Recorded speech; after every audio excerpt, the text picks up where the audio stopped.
Y'all ready for this? Indie Soul Rhythms is your home for global independent soul and R&B, featuring exclusive artist interviews, curated playlists, and deep connections from London to LA. Subscribe and join the rhythm. All I can say is gee whiz. Hey everybody, we are joined by singer, actor, and model JChosen. From slam dunks to soul runs, JChosen, born Joshua Hunter, is no stranger to making crowds stand still. Hailing from Albany, Georgia, he made national waves on season 12 of The Voice.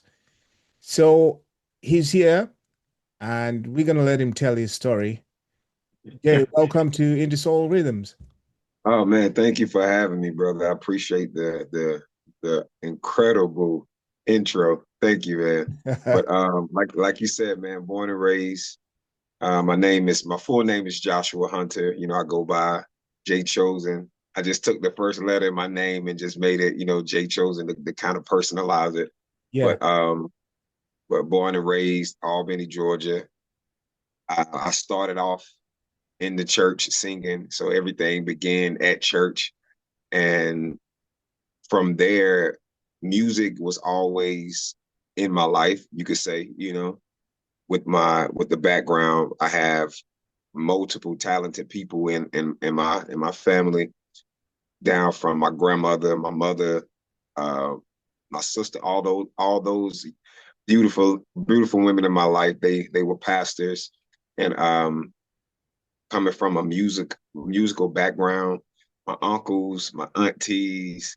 I got a couple cousins that were singers, songwriters. I have one cousin that actually won the Apollo when she was 16, and that was pretty awesome to actually witness. And she shouted out my grandmother in Albany, Georgia, and that was pretty sweet of her. But just the background of music, that's where it all began. That's where it all begins and whatnot. And when it comes down to music, it's been in my family for years, generations, man. And me, I actually grew up in school, man, actually singing in school, but never joined the choir though. I never joined the choir. And what I did do, I had a sing-off. I remember this like it was yesterday. I had a sing-off with my 6th grade teacher in our classroom. And that's when I kind of developed that I knew I could sing or had a voice.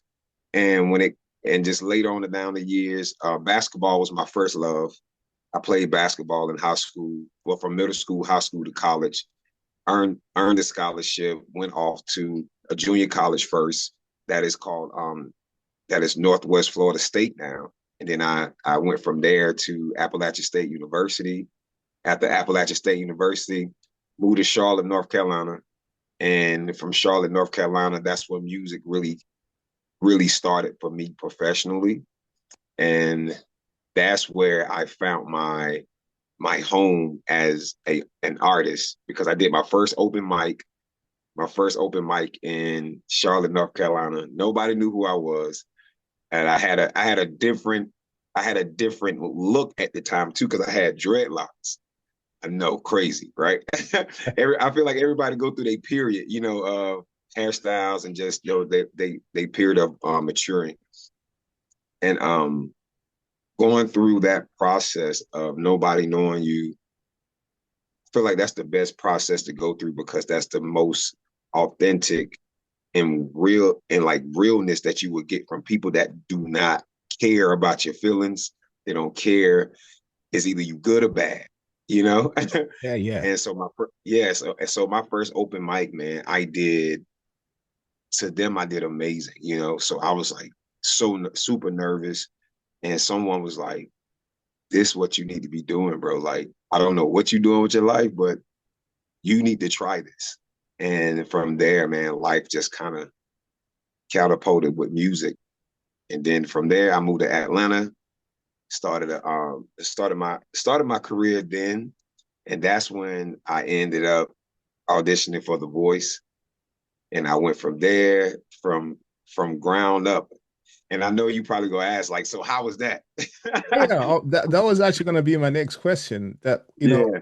going on to doing that audition, what was going through your mind just before you stepped onto the stage? Oh man, Uh, going through this audition phase, man. When I tell you, it was the most nerve-wracking thing. But what I tried to do was I tried to go into the situation nonchalantly, yeah, so I wouldn't overthink a lot of process, because it's a lot that people don't see, like when it goes to auditioning for these type of competition shows. And so I started from opening call. Some people actually got invited to audition, which you would think they would probably have the most, the most intact with the people, like, oh man, I got the most influence because they called me. yeah. But I went from the opening call. It was like 10,000 people in Atlanta that auditioned for The Voice that day. I remember it like it was yesterday. The first audition, it went well. They brought me back for a second audition, and that's when the second audition, you perform in front of a camera, because they want to see if you're gonna freeze up when a camera is in front of you. And I remember this too. They had a big camera in the room, and they still had the judges or whoever, the production crew in there watching you. And up under the camera it says smile. And looking at looking at that, it makes you smile, but at the same time it can give you some type of nervousness too, Yeah. because it's like, oh man, somebody's watching. We don't know who they're gonna take this tape to. So the second audition I did well. And I think only reason why I did well in the second audition that made them want to pursue with me, because I did a song that I guess that judge at the time haven't heard in a long time, and it was Usher and David Guetta, Without You. And he was like, "Oh man, I haven't heard that in so long." He said that was a great selection because we haven't had anyone to come and do anything like that. So me coming in, being me, but at the same time picking the right selections, and I think that will put me through. And the third audition, that's the audition right before the blind audition. So the third audition was more so like a production audition. They want to see you in person. So they fly you out, they audition in person. After that, they enjoyed the audition. So then that's when it was like, okay, now we want you here for the blind audition. But check this out. With the blind audition, it was 96 people out for the blind audition, but only 48 people could make it. Wow. So they had, I think, 6 days of the blind audition. I think we went by 18s. The first day 18 ago, that got picked. The second day 18 ago, I think I was chosen the second 18. And I was like, cool, because if I can go between the first and 3 days, I could have a opportunity to get picked. And so going up to it, they already gave me the sexual healing in the third audition when I did it for the production, for the executive producers. They was like, we think this will be a great fit for your voice because no one has done Marvin Gaye like how you're doing it. And So I'm like, okay. you didn't actually choose that song. They gave it to you. No. What it was, they give you a list of songs. All right. They'll say, well, hey, give me your top 20 songs that you would do off this 1,000 list of songs. Right. And so, all my stuff was like Motown, the stuff I was comfy with. Yeah. Motown. And I was like, all right. I said, well, and even if I didn't know it, I could learn it because they're going to monetize anyway. They're going to give you, a minute and a half on the song. So I did put Sexual Healing down as one of the songs. And I think they went through the list because I picked the first two songs. They went through my list and they was like, we hearing his voice, we hearing how he looks, we seeing this, that, and the third. Let's try Marvin Gaye on him. And they was like, what do you think about Marvin Gaye's Sexual Healing? I was like, let's try it. Practice it, rehearsed it. It came out perfect. And they was like, how? I said, and I told him, I said, I need some type of intro to this song that's gonna capture the attention. And that's when the Ooh Baby came out first. And they was like, yo, that was brilliant. This is it. They was like, if you do this, you pretty much guaranteed to get a chair turn. And And that was uh-huh. what did it feel like to see all four chairs turn around? It was almost like it was surreal because for one, I couldn't believe that I was on this stage for one. Yeah. And for two, I couldn't believe that when they actually turned around for me because that was like a compliment and a pat on the back for myself. And in that moment of confirmation for myself, like, hey man, you really can do this, man. These people that have never seen you in life, but they heard your voice, they love what you sound like, and all four turned. When I saw Adam turn first, then it was Alicia, Yeah. then I think it was Blake, and then Gwen. And when all of them turned, man, it was like, oh, like this is so. Even when I got off the stage and got finished talking with them, I still couldn't believe it. I was going to the hotel like, no one is gonna believe this. You know what I mean? Like, you have that moment. Like I said, no one is gonna believe that I just a country boy from Albany, Georgia. Nobody knows. Came on this stage and left it on the stage, and I was able to get a four-chair turn. And it was so surreal, man. That was deep, like by far the best moment of in life. Just the best compliment, the best accomplishment that I could receive in life. I can imagine how you actually felt because I remember watching that on TV Yeah.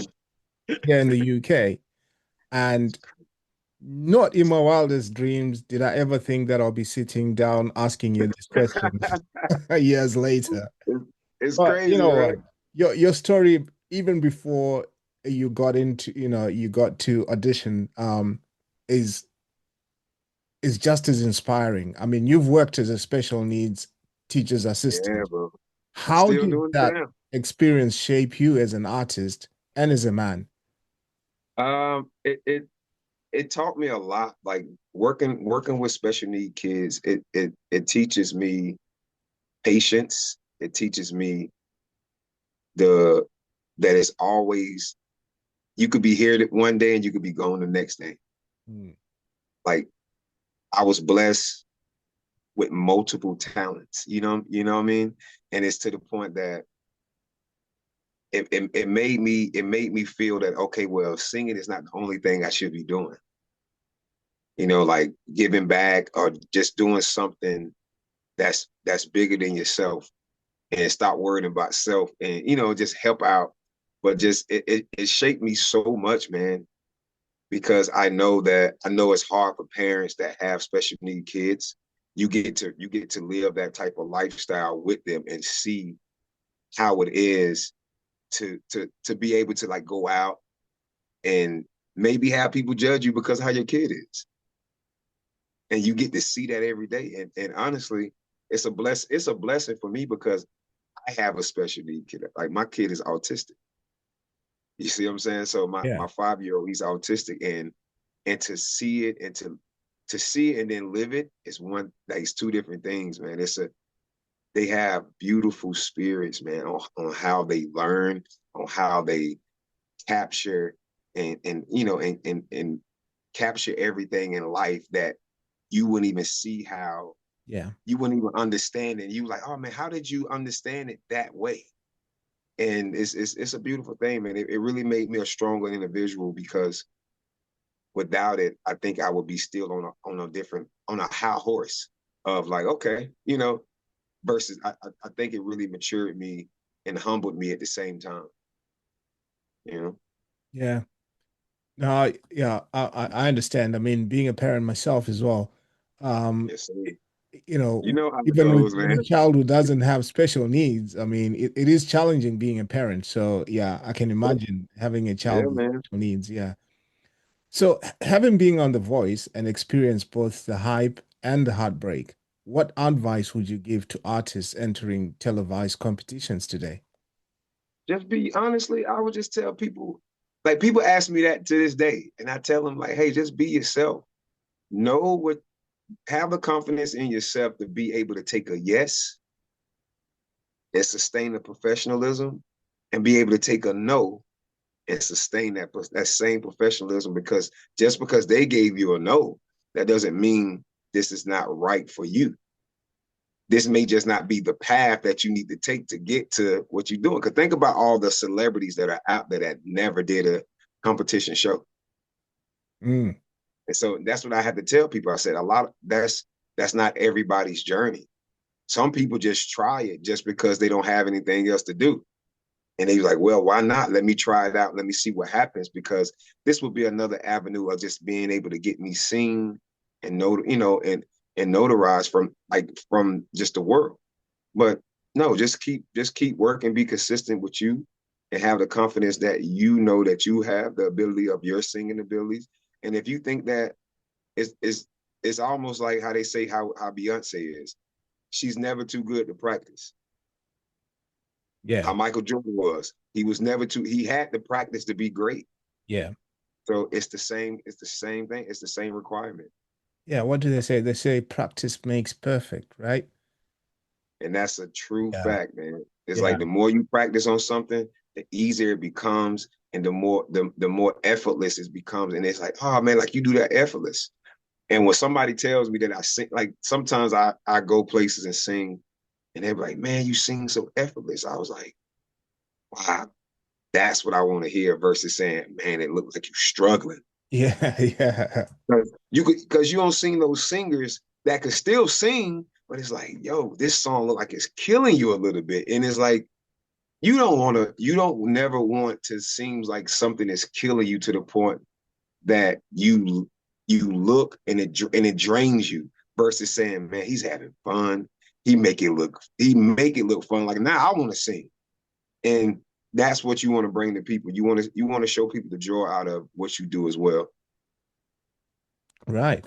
And I know you're building a brand not just as a vocalist, but also as an actor and model.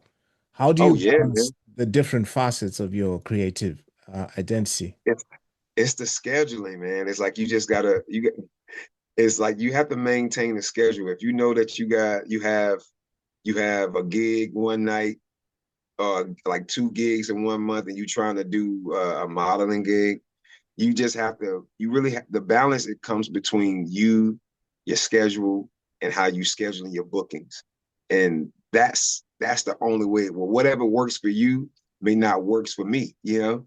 And I tell people, I say everyone's schedule and timing is totally different. And the way I do it, I look at the calendar, whatever I have. If I know I have like 3, 4 gigs, why would I want to add a fifth gig on top of something that I know? Because you got to understand, when people book you, all you can give them is your time. You can't be at 3 places at one time. So Absolutely. now, and now you, because you're trying to chase a bag, so now you sitting there struggling to keep up. And what that does, that declines your body. It eats up your body, and then it eats up your name too, because now people looking at you like, well, hey, he will book up things and leave things, because once you get to that point where your back is against the wall with your bookings, you could ruin a relationship by quitting on the job because you got too many things going on. Yeah, yeah. So Oh yeah. I've listened to your single that came out earlier this year, Childish. Yeah. Can you talk us through what was the inspiration behind that song and what was the creative process? Well, Childish was actually written by this young lady named Goldie. She written a couple songs, and she written a couple of songs for Chris Brown as well. That song was actually for Chris Brown, because if you Right. it went yeah. So now when you go back and listen to it, you'll be able to tell, because how, the type of bop it has. And Right. when I heard it, when it was presented to me, I was like, I think I could manage it, because I'm always up for a challenge. Yeah. So when I heard it, I was like, it's okay. tongue twister, you know, it's fast in a certain area. I said, I think I could do it. And so when it was presented to me, I said, let me try it. And when I sent it back, they was like, this is you.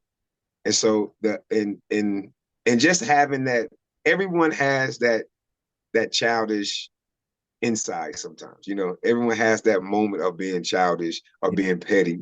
And so I thought it was just a really dope song to have, because everyone has played childish games a time or two in their lives.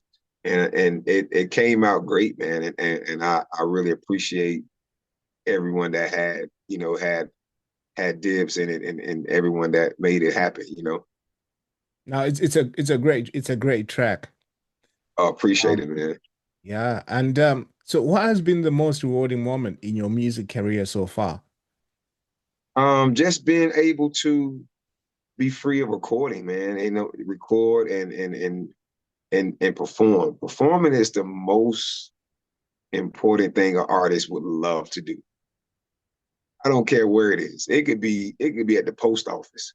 If it's a you could be performing outside. It's the luxury of just having that performance, and that's the high end of any artist's career.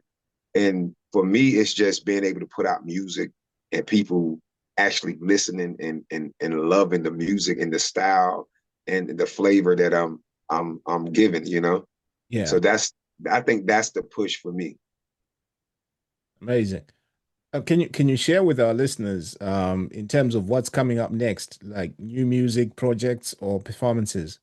Oh man, listen, I'm like you said, man, modeling, music, acting. I'm trying to do some of everything. I'm like even now, man, I'm on the horn always. I'm always in the studio working. So I'm definitely working on a project that I'm definitely trying to release in 2026. So definitely be looking out. I got a I got a good idea of what I want to do and how I want the sound to be. And I think I'm gonna really capture a different type of audience with the sound, and go back to the roots of what I really want to do, you know, and how I really want to project my sound. So definitely 2026 will be the year of just recreating JChosen and reforming and reshaping JChosen. Yeah, we look forward to that. Thank you, Just brother. before we round up, just got a few fun questions to ask you. Yeah. Yeah, th Yeah. this could be one word answer, or you can go Okay. into as much detail as you want. Okay. What's your go-to karaoke song besides Sexual Healing? Oh, you know what? My go-to karaoke song would have to be Sweet Lady by Tyrese. Oh, wow. Yeah, man. I feel like that capture the quality of my voice, and it's slow enough for me to take my time, and then at the same time it speeds up to a point that people could groove to it, and like, oh man, I remember, like, you know, once again, a familiar sound, and just that type of flavor of how the 90s and early 2000 Yeah. R&B, how it was back then. And that's what I'm really trying to get back to. It's crazy that you asked me that. Yeah, yeah, yeah.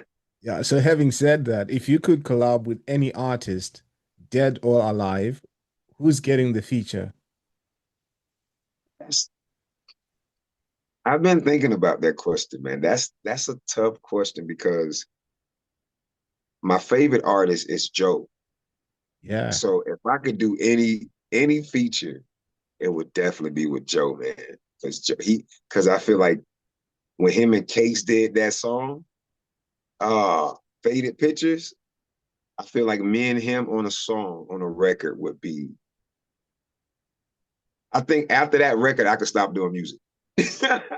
Because I'm like, what else do I want to accomplish if I got a feature with Joe? Like, Yeah. I'm good, because no one is out there really singing like that anymore. I don't think he gets enough props. He and I think that's the thing that really upsets me with Yeah. the world, because I'm like, you guys don't even understand, and he's still out here killing it. Yeah. Like his live performance is phenomenal. Like mic is on, he's hitting every note, and he still sound like the '90s Joe. Yeah. And it's phenomenal, man. So that Uh, would be my definitely go to in my future. Totally agree. I had an opportunity to see him performing live in Johannesburg in South Africa. Oh, Oh, yeah. I already know it was electrifying, man. I already He's know. I already amazing. know. He's amazing. Yeah. Yeah, man. And if your life had a theme song, what would it be? if my It would be James Brown. This is a man's world, but it won't be nothing without a woman. Big tune, Because yeah. because I feel like with that song, he gave props to the men and women. Yeah. It's a man's world. Men make the likes. We gonna did all this thing, but at the same time, we could have all these things in life, but it would be nothing without a woman, without a boy or Absolutely. girl, and that's family. You know what I mean? So, like, I think that would be a perfect theme song. And that's really a fantastic way to wrap things up. I Yes, sir. just want to say thank you so much for taking time to chat to us. And Yes, I'm sir. pretty Thank you, sure our brother. listeners enjoyed it and got to know a bit more about you. But Yes, before sir. we let you go, I'm gonna ask you to do us a huge favor. If you can introduce Childish to our listeners. Yes. All right, guys. This is my single. Jode presents JChosen Childish. And listen, go out and get it. It's on all platforms. It's everywhere. Childish coming to you. Let's go.